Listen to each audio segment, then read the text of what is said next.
Morning and welcome to today's webinar, a presentation by the Guyana Rice Development Board. My name is Dr. Gansham Payman and I will be moderating today's webinar. As we continue to observe Agriculture Month under the theme Investing in Agriculture for Poverty Reduction and Sustainable Development. Today we have a very important presentation, but before I go to that, the GRDB, its main function is to develop the rice industry, and that is through the following services. That is research, extension, quality control, and marketing. Today's webinar will be presented by Mr. Bisesar Prasad, who is the Extension Manager. His presentation is titled Improve Agronomic Practices, Findings on Second Crop of 2020, and Analysis. Mr. Bisesar Prasad, whose portfolio as the Extension Manager functions as the important link between the researcher and the farmers. Mr. Bisesar Prasad holds a master's degree in agricultural extension and has over 20 years experience in the field of the rice industry. With further delay, I would like to introduce and welcome Mr. Bisesar Prasad for today's webinar.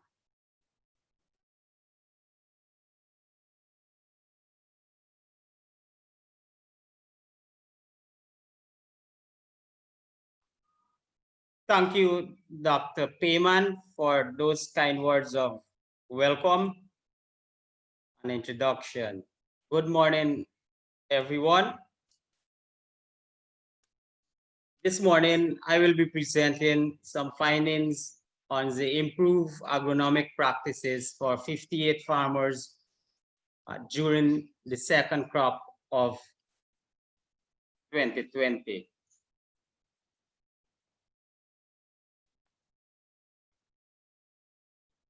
An outline of my presentation include the overview of agriculture extension services, the need for extension services, the objective or function of the extension department, the transfer and adoption of technologies to farmers, and this in particular, the findings of the improved agronomic practices that was done with the 58 farmers for the second crop of 2020.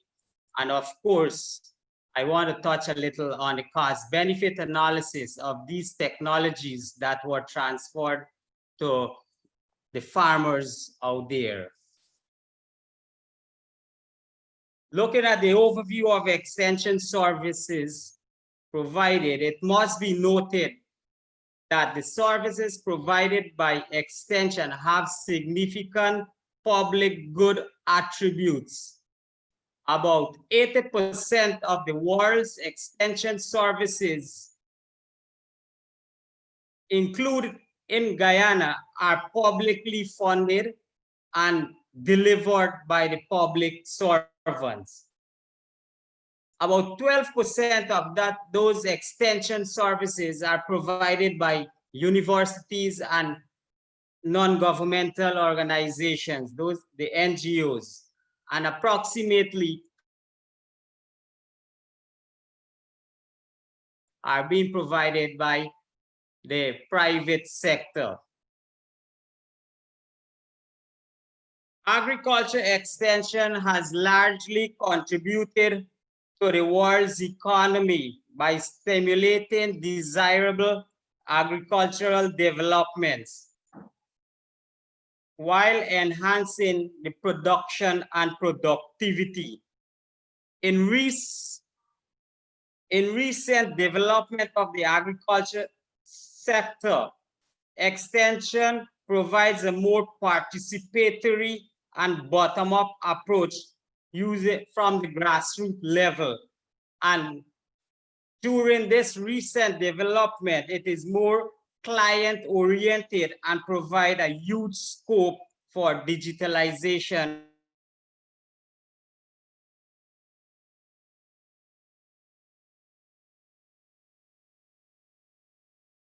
there is a need for extension worldwide because there is a gap between what is the actual situation and what ought to be the desirable situation. And when we speak about the actual situation, we can talk on many aspects, on yield attributes, because we have a potential yield and we have an actual yield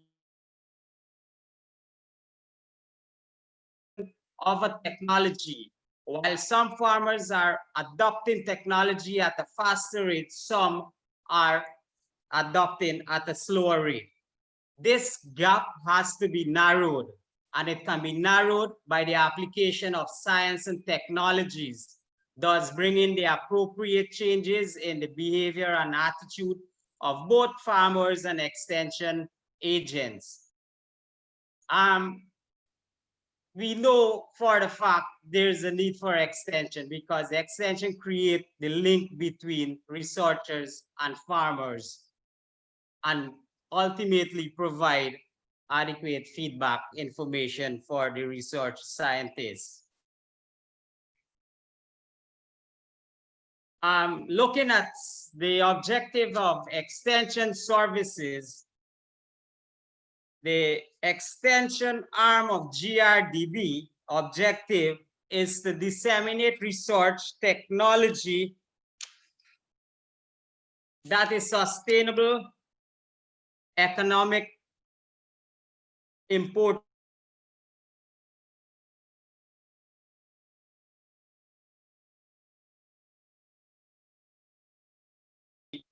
for enhancing their production and productivity, and ultimately improving their livelihood.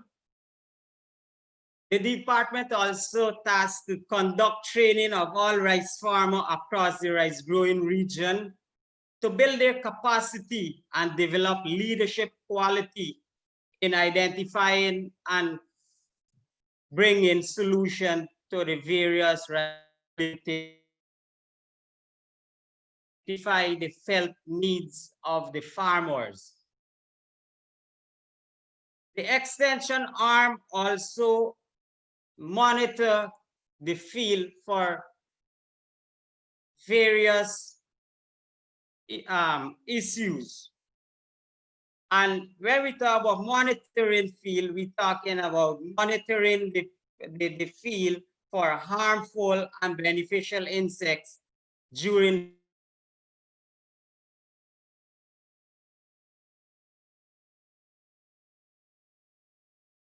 also are being monitored for, like all. And another aspect is the germination of our the field and crop establishment.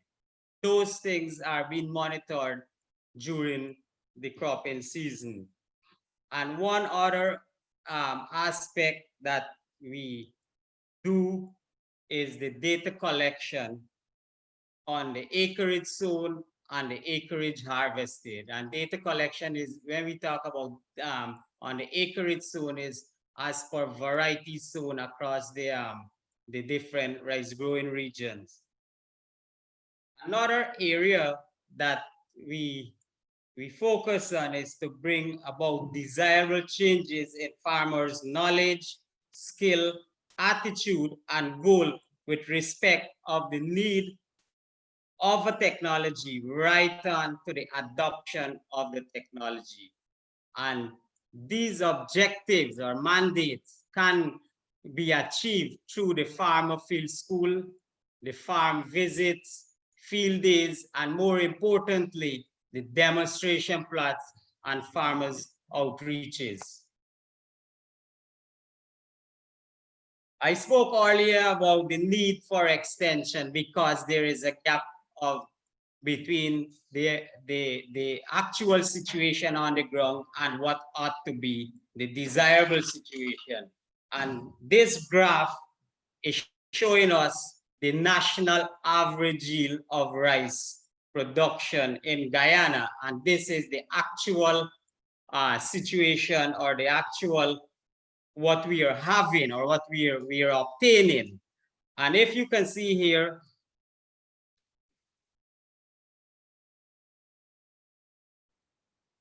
in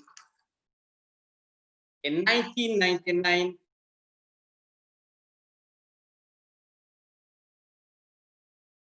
2019, we have an average yield from 3.8 in 1999 to 5.97 in 2009, a 20-year period of the productivity. And I can say for 2020, we are 6 tons per hectare, 2020 first crop. And for the second crop, the harvesting haven't completed.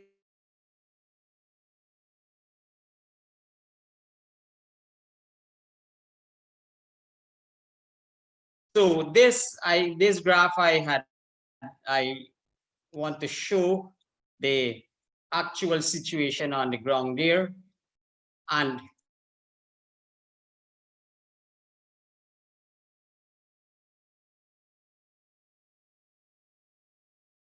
showing us an average yield as for variety from 2009 to 2013, which is indicated in the blue line here, and the average yield as for variety from 2014 to 2019, which is indicated in the orange graph here. And we can see here that in 2009 to 2013,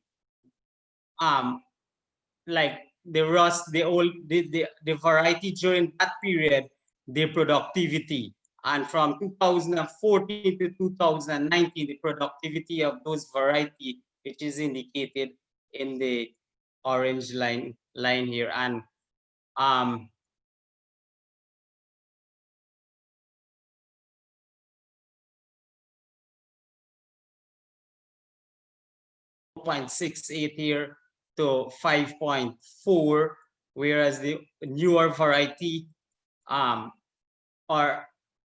not the newer variety,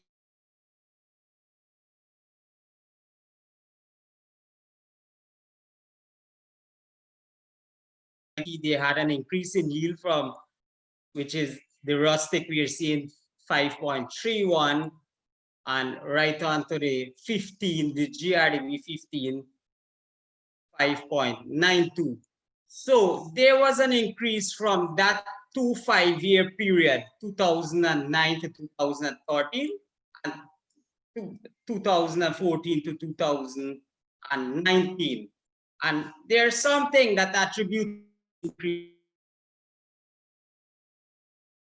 We will see those reasons.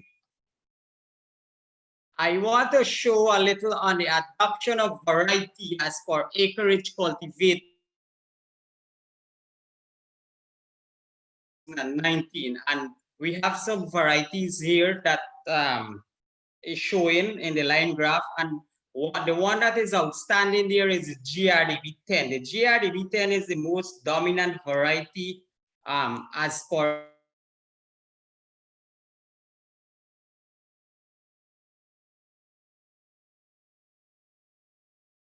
50% of the rice cultivated area across the country. Today, that percentage has been decreased to approximately 31 or 32% of area cultivated, all because of the continuous release of new variety that GRDB has embarked on releasing. And in the green line where we see there's a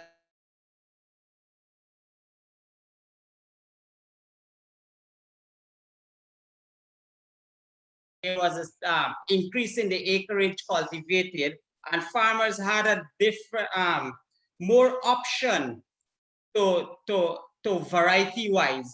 That is why there was a little decrease now in the GRDB 10 and picking up with the GRDB 15. So then I want to show a little on the adoption of varieties by farmers.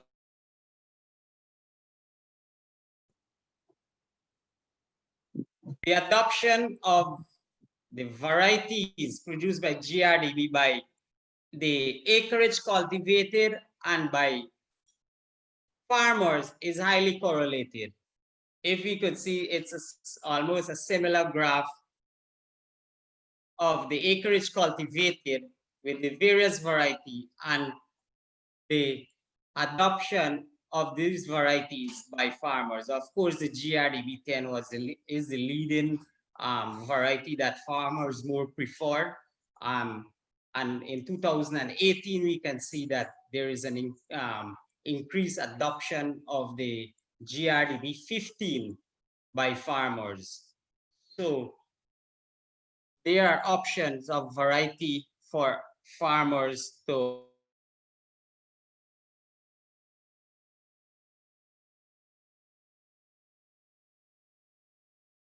what is the actual situation and what ought to be the desirable situation. With that, I refer with respect to the yield, the performance of the variety with respect to the yield. And in GRDB would have released numerous varieties with a yield potential of each variety having their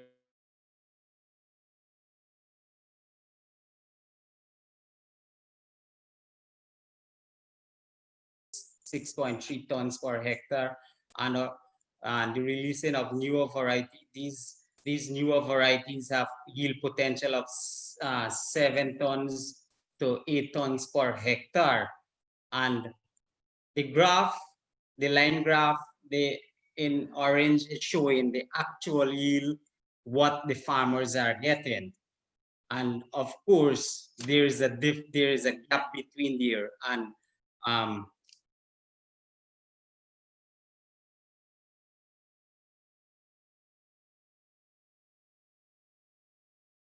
and the science of technology I want to discuss here actually is the improved agronomic practice that GRDB would have put together and work with farmers over the years.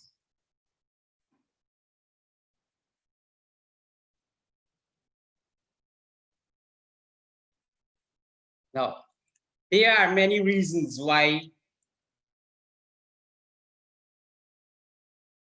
exist.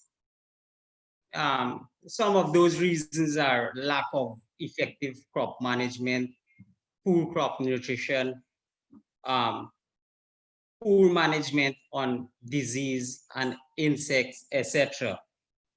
In order to achieve um, this goal, to minimize that gap or narrow that gap, our crop management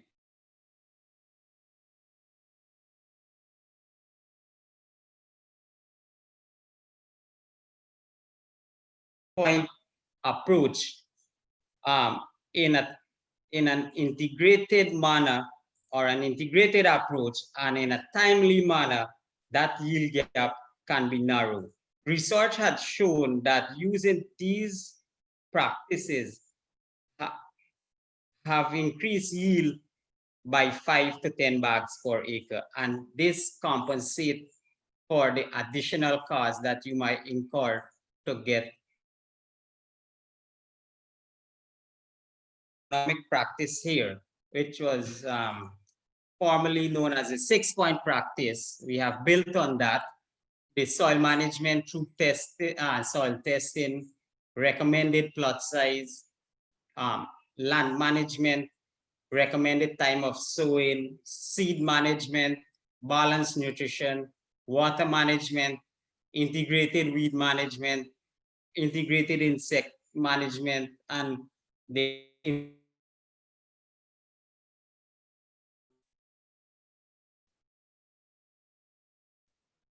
I want to go through these improved agronomic practice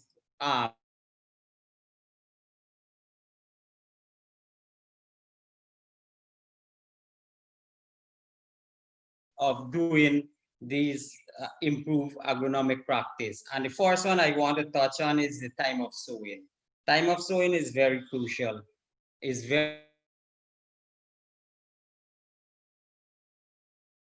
prominent farmer from my Coney area, Region 5, said that if you cannot sow on time, you're out.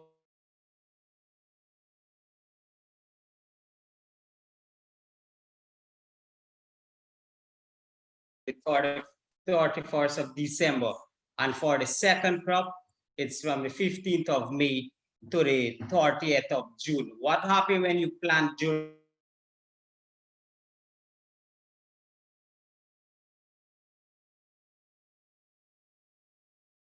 November, December? You plant it in November, December. That plant will flower in March, early April.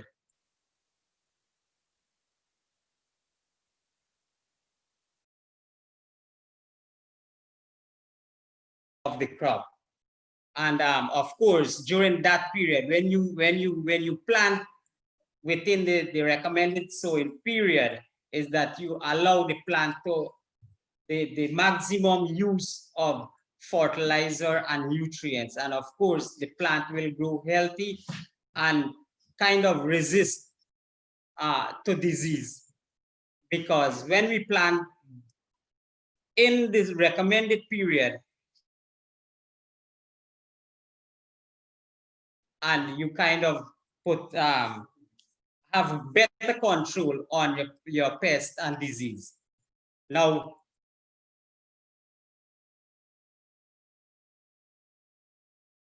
men.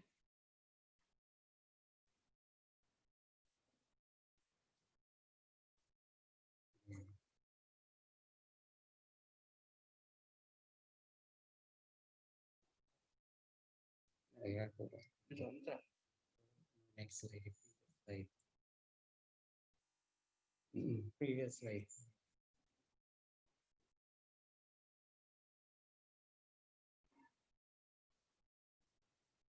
Yes, on the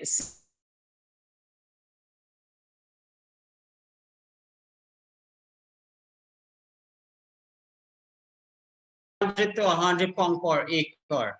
And what happens when you use 100 to 120 pounds per acre is that you allow the plant to give you more productive tillers and a more root biomass and create better anchorage of the plant into the soil.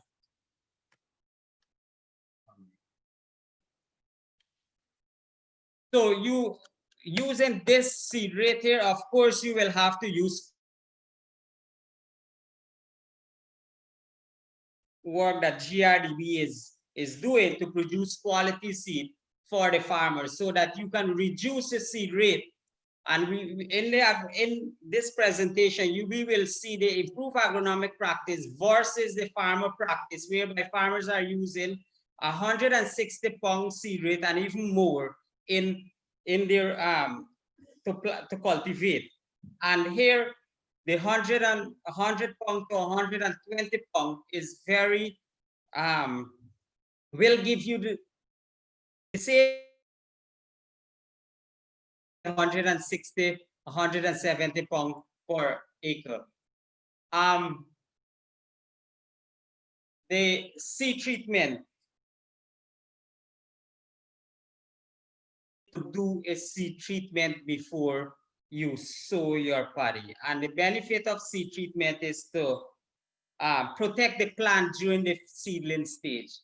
The first 25 days after sowing that seed, treated seed paddy into the field.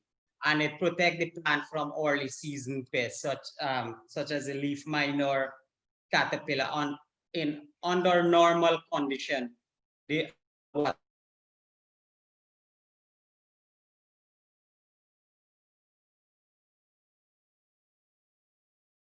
field during that vegetative period of 20 to 25 days. Because if you do not see any attack of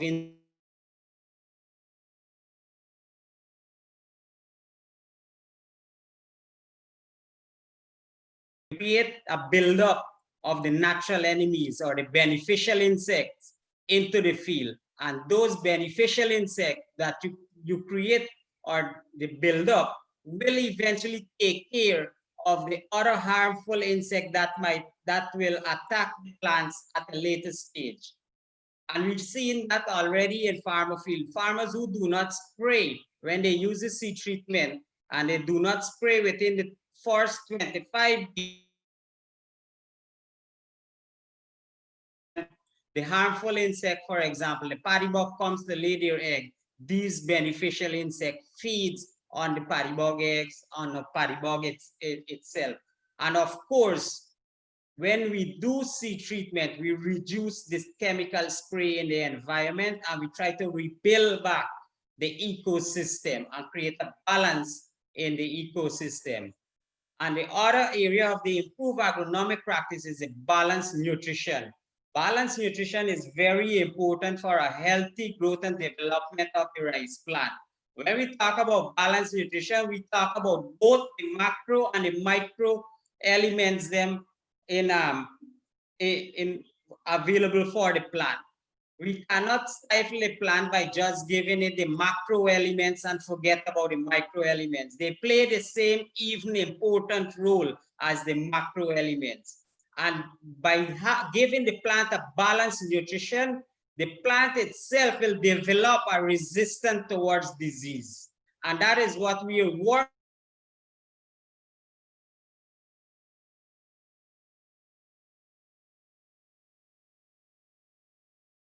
with a less infested field with respect to disease. Then land preparation and land leveling. It is so important to have a well-prepared land before you sow your seed paddy. And land leveling is very important. Land leveling alone attributes to 5 to 10% of yield increase of your crop. And having a level land, you use a less amount of water.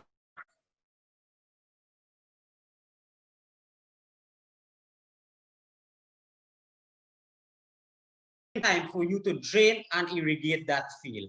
It will be done in such a simple and easy way when you have a level field. And of course, a level field promote a uniform crop establishment, uniform flowering, and of course, at the time of harvesting, all the grains will be mature around the same time.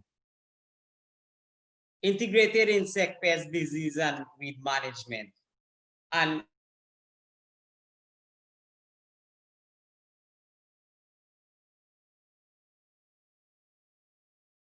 together in a section, and this will minimize the pressure of insect and disease, because when you plant together, you will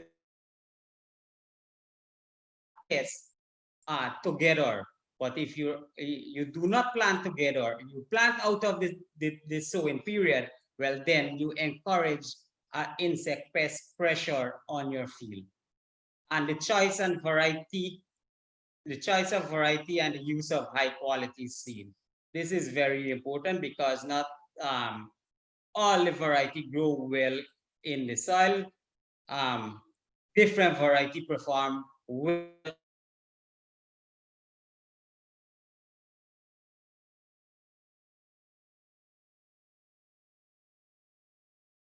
Choice of variety is what the farmer, it depends on the farmer ability to grow that variety, because some farmer and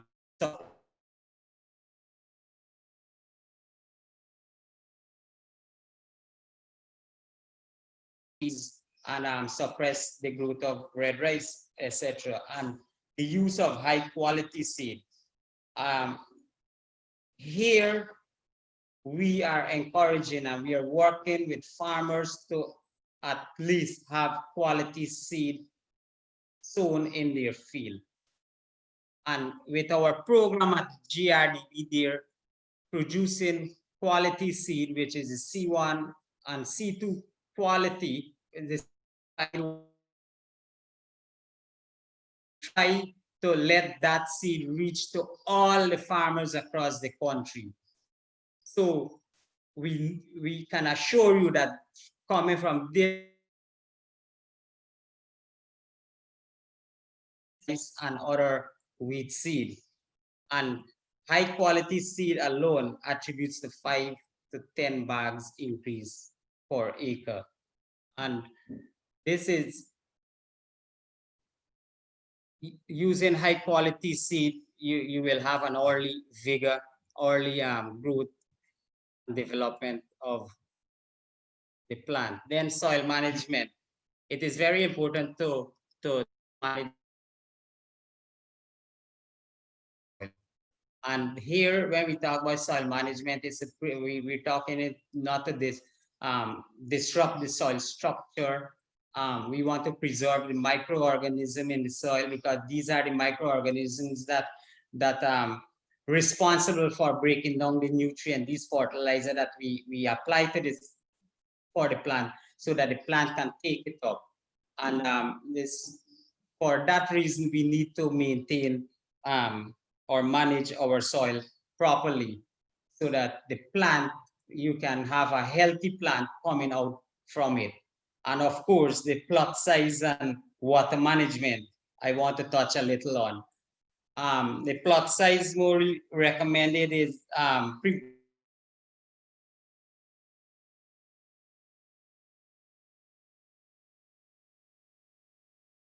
easy to level, and it's easy to drain and irrigate. And water management comes in where you will use a little, not that much of water for the growth and development of the plant. And of course, by you having a small plot size, manageable plot size, and a proper water management system in place, you're definitely going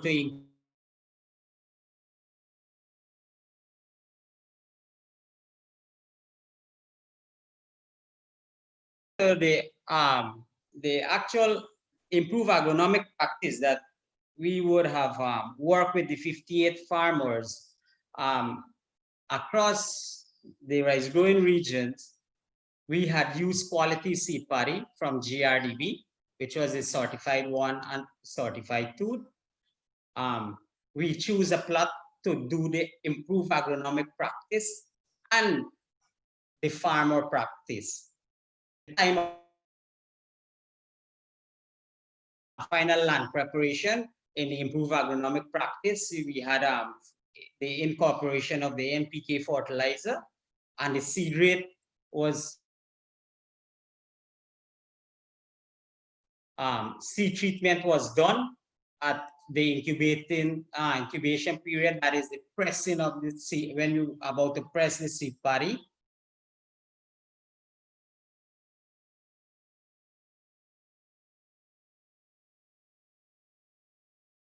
Urea fertilizer was applied. That was the top dressing, 15 to 21 days. And in the second dose of 38 to 45 days, the second dose of urea was applied. Plus, in addition to that, you had some potassium fertilizer in the form of muriate of potash was applied in the improved agronomic practice. Of course, the farmer had his own practice going side by side, and some of the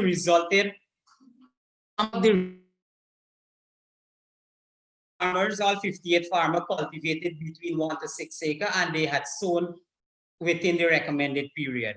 And we see 43 farmers use the GRDB 15, while 15 farmers use the GRDB 10. These are all high yielding varieties released by GRDB. And of course, on the graph on my right here, quality seeds were used, the certified 1 and the certified 2.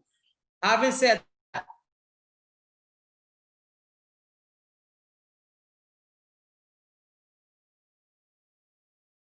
practice, farmers who use the improved agronomic practice as against the farmer practice, an average of 5.2 bags more than those farmers receive. And with respect to seed rate, in the improved agronomic practice, we see that 37 farmers use use 120 pounds of seed per acre, and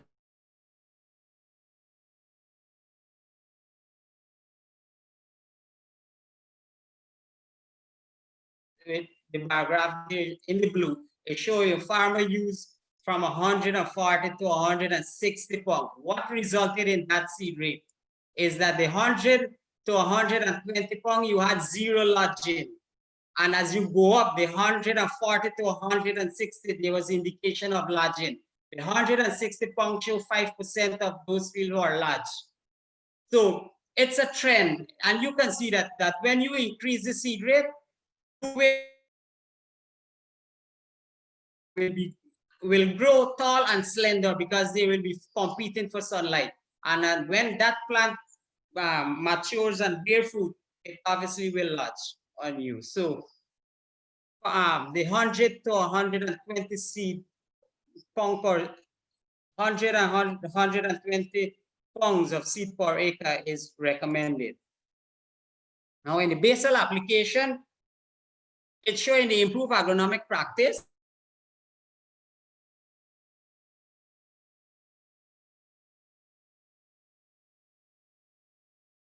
TSP and MOP.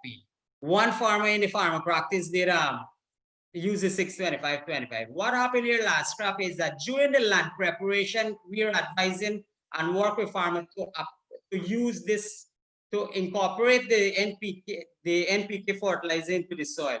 But what happened during the land kind of fertilizer was not readily available to farmers, and most of them preferred and went ahead to apply the fertilizer in the top dressing. And here we can see that in the top dressing, the improved agronomic practice, all the farmers then apply the urea at 85 to 100 pounds per acre for the first dose at 15 to 21 days. And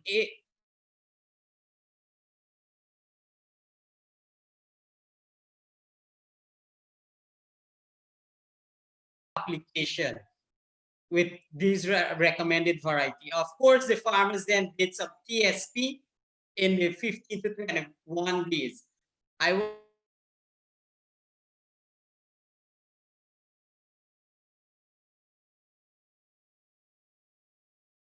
In the 35 to 40 days after sowing, no farmer used the potassium fertilizer.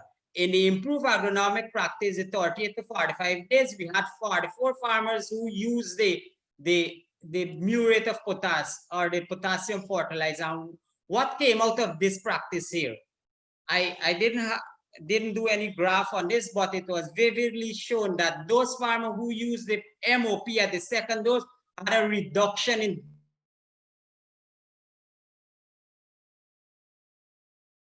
MOP at 35 to 45 days. Those farmers had an increase of the incidence of disease. Another thing that we observed that the farmers then use a third dose of the urea at 60 days. These farmers that use the third dose of urea at 60 days, they had an increase in disease in their field. And this is coming to the average yield of the improved agronomic practice versus the farmer practice. This is the one of the most important graph I want to highlight here to show the difference of the yield by using the improved agronomic practice versus the farmer practice. And in region 4 here, you could see where the farmers stand with 52 bags per acre, and that's against the farmer practice of 47 bags per acre. And it did well again across the rice growing region by using the improved agronomic practice. You're seeing an increased yield per acre. And here is just to show that one farmer from region 4, we highlight the kind of practice the seeding rate. In the farmer practice, he used 140 pounds. In the improved agronomic practice, he used 110 pounds. He did not apply basal fertilizer, that is the fertilizer during the land prep. But in the improved agronomic practice, we convinced him, and he used the triple superphosphate at 110 pounds per acre at final land prep. In the sense of micronutrients in the farmer practice, he did not use it. While in the improved agronomic practice at 18 and 34 days, he used half pint of the boron onto his plant. And the urea, the fertilizer regime is that in the improved agronomic practice, he used the MOP, is the potassium fertilizer at the 45 days after sowing. And he was able to obtain his yield in the improved agronomic practice of 52 bags per acre, and in the farmer practice, 46 bags per acre. And these were some of the parameters that were taken. Average plant height, as you increase your seed rate, you can see that the plants grow tall and slender. And when you have a reduced seed rate, you have more productive tiller, 4 to 6, and against the farmer practice with a high seed rate, you wouldn't have that kind of productive tiller, but you will have more plants, tall and slender plants. And here you can see the yield.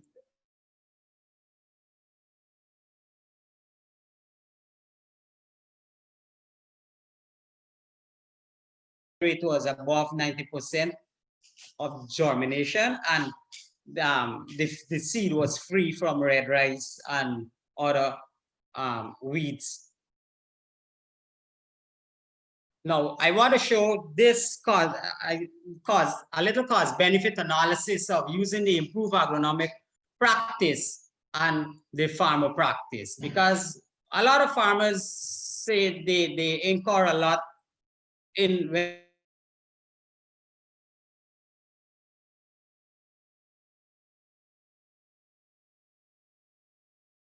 yield 46 bag per acre, and the improved agronomic practice 52. He got a difference of 6 bags here. He sold this paddy at $3,000 per bag. So he got a difference of $18,000 here from the 6 bag. His normal expense for the two practices, the farmer and the improved practice, was $78,579. But he had an additional expense for the improved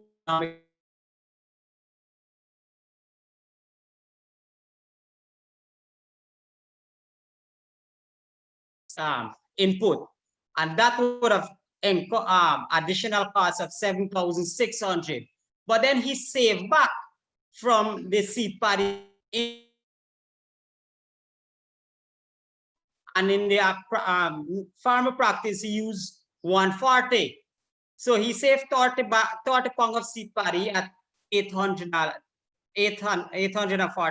This is for 1 acre I'm doing it here for. So the actual expense was not 7,600, it was 6,760 for the improved agronomic practice. So the total expense now, the agronomic practice one move up to 85,000. He gained a profit from the farmer practice of 59,000 and the improved agronomic practice of 70,000, a difference of 11.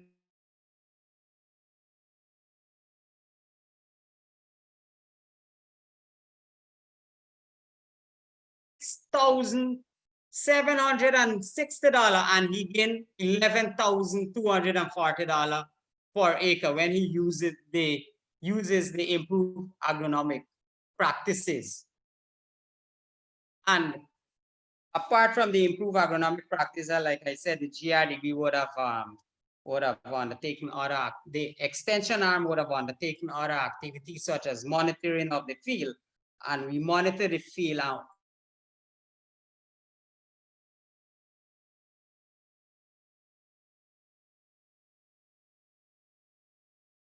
Know is a paddy bug, and I in this slide here is showing us a little cost benefit analysis of using the correct methodology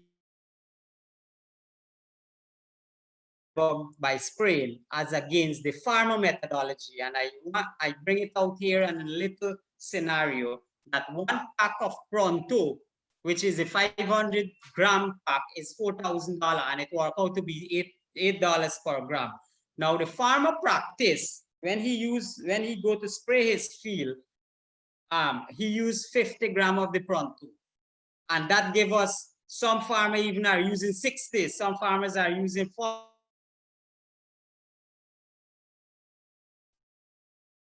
Not the rate alone contribute to that, but the amount of mist blower that he used in his field.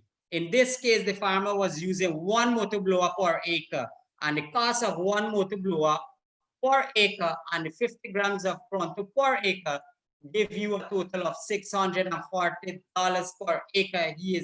It's costing him to spray 1 acre using 1 blower. In the recommended method that we are advocating is that you're using 20 grams per acre, but you're using 2 blower per acre, and the cost for that is $960.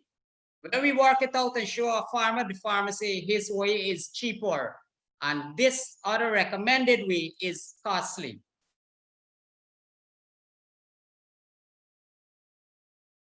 So with the recommended method, and the farmer did a 20 acre on his method. The cost for 1 spray under the farmer method was $16,000. Against the recommended method was $19,200 for 1 spray. Under the farmer method, the farmer had to spray 6 times because he was only using 1 motor blower per acre. In the farmer method, in the recommended,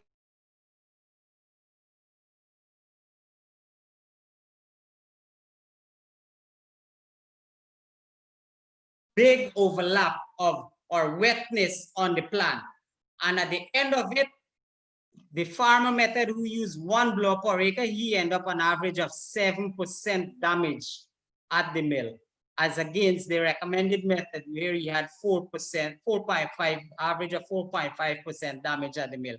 So again, for the 6th spray that under the farmer method, he incurred an expense of $96,000, and in the 3 spray, $76,800. The farmer saved $19,200 when when we could do the comparison here, and he get better grade at the mill using 2 motor blowers per acre. So this is one of the way, the cost benefit that we do with farmer during our cost of production activity. When we go out there and do a cost, we normally do cost of production for the farmer out there. I thank you.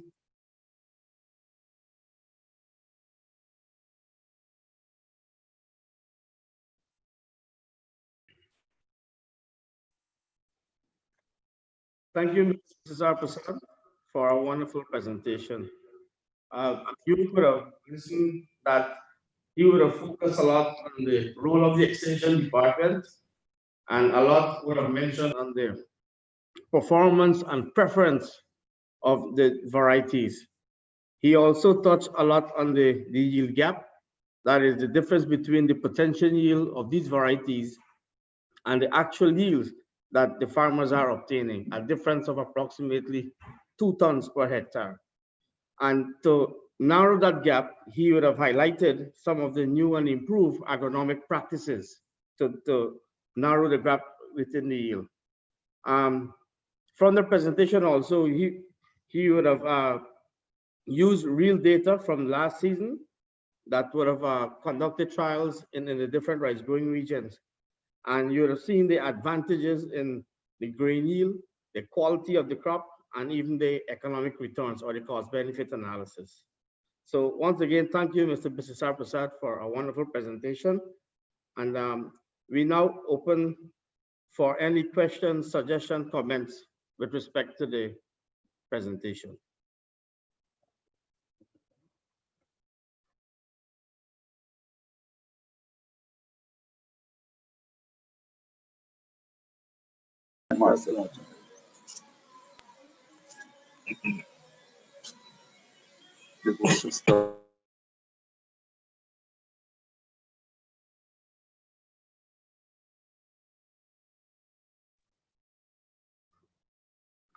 Again, we are open up for any questions, suggestions with respect to Mr. Bisesar Prasad's presentation.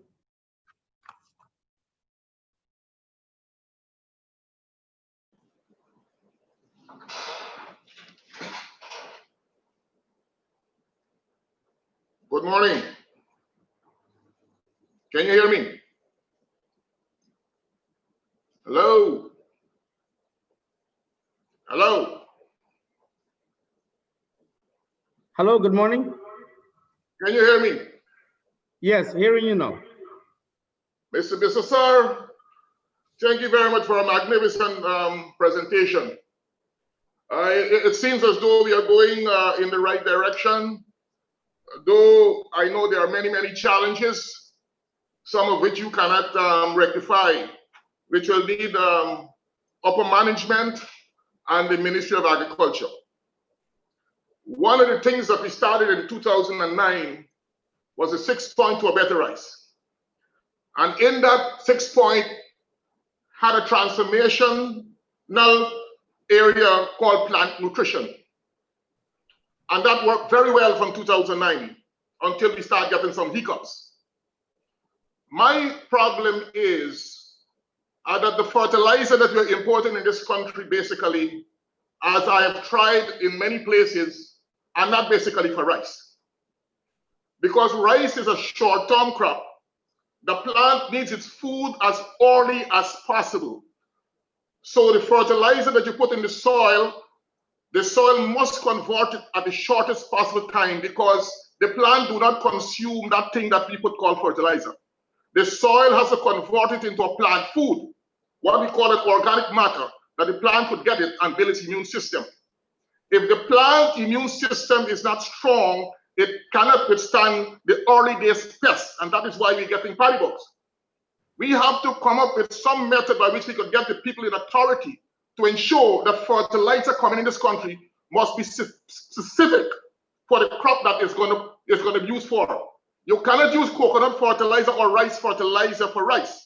Rice is a short-term crop. It consumes most of its food in 60 days, which means that it must be present at the earliest possible time. We are importing fertilizer that the soil cannot convert in the shortest possible time. And that is why the plant is unable to build its immune system and thereby is subject to early days pests. If we cannot get rid of the early days pests, we cannot stop paddy bugs. Thank you.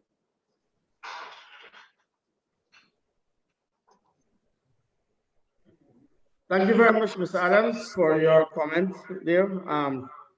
We will now give Mr. Bisesar Prasad an opportunity to respond or any comments that he have to follow.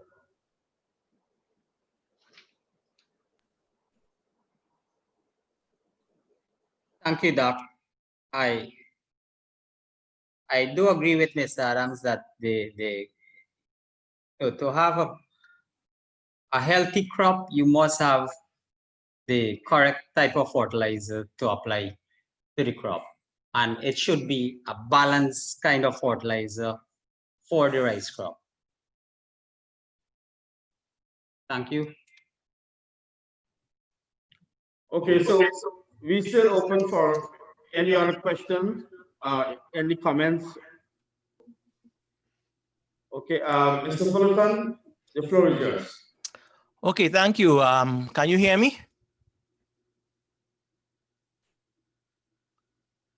Yes. Can anyone hear me?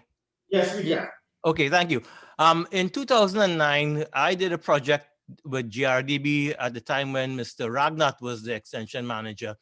And one of the things that we established very clearly is that it's not just a matter of what fertilizer you use, but how you use it.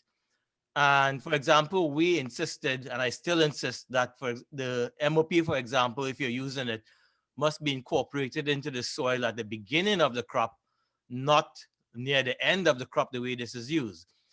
We also established that the urea must not be applied to a flooded field. It must be applied to the soil.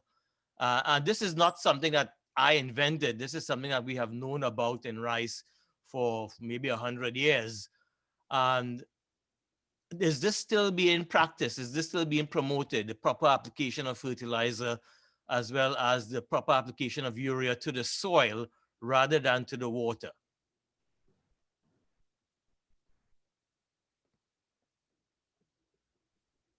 Okay, that's all, Mr. Fulton.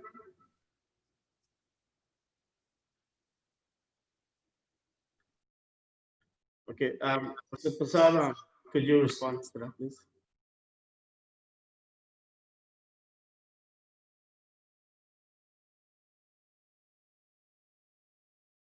Little on the urea fertilizer, that practice that has initiated in 2009 continue till today.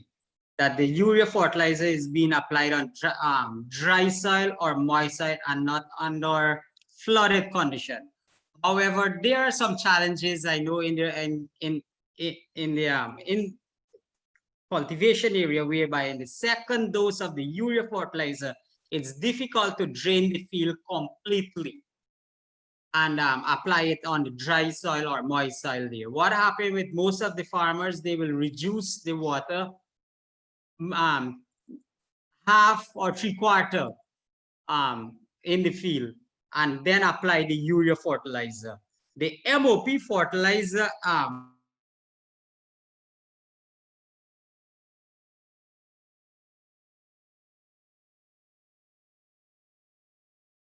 that farmers and the key farmers who we work with would have still go to using that approach. However, the availability of these kind of fertilizer are not there at the time during land prep and the final land prep stage.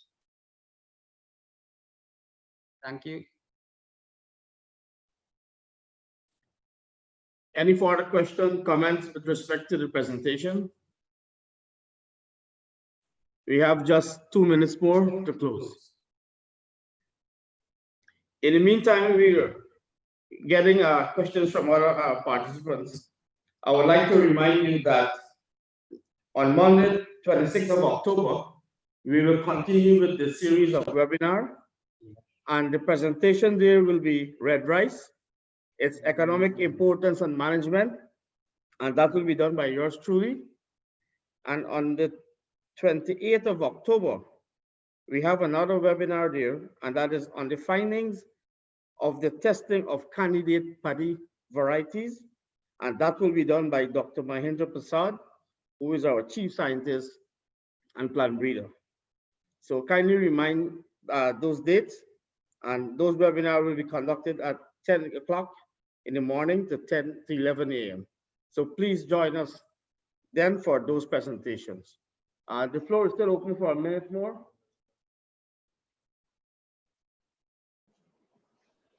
Mr. Chairman, you hear me? Can you hear me? Hello? Okay, we have Mr. Hemraj Sharma.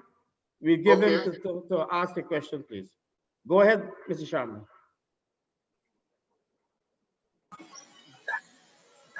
Yes, sir. Ramnarang. Dansha Ramnarang Legwan. Thanks, Mr. Bisesar. Keep up the good works.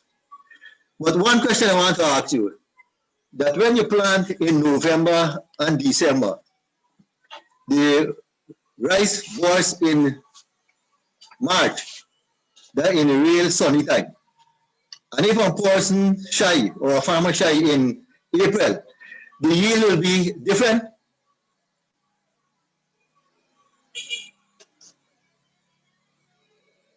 Sir, you hear me?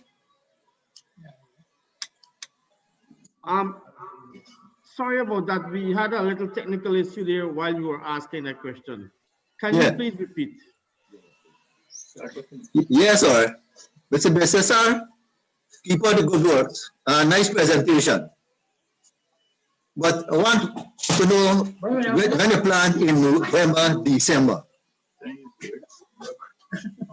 and the rice was in March, and another farmer plant later, and then he start for boys in April. Would that be a difference in yield? Gancham Ramnarang, farmer of Legwan.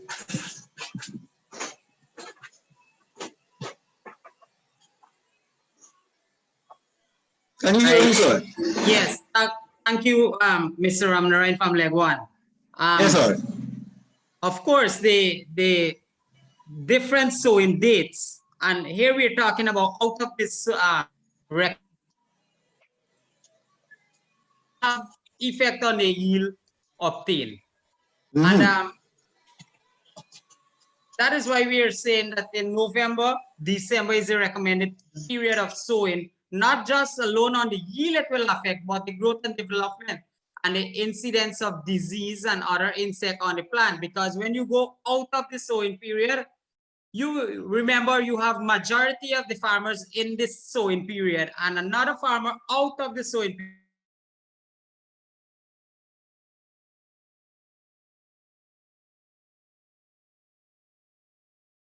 The growth and development, definitely it will spin off in affecting the yield too. Thank you. Okay, I hope Mr. Bisisa would have answered those questions and to satisfaction. So I will just entertain Mr. Adams last time. Please, the floor is yours.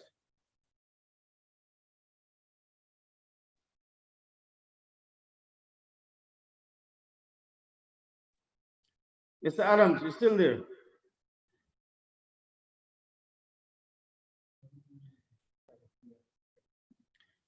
Okay, this brings us to the end of today's webinar.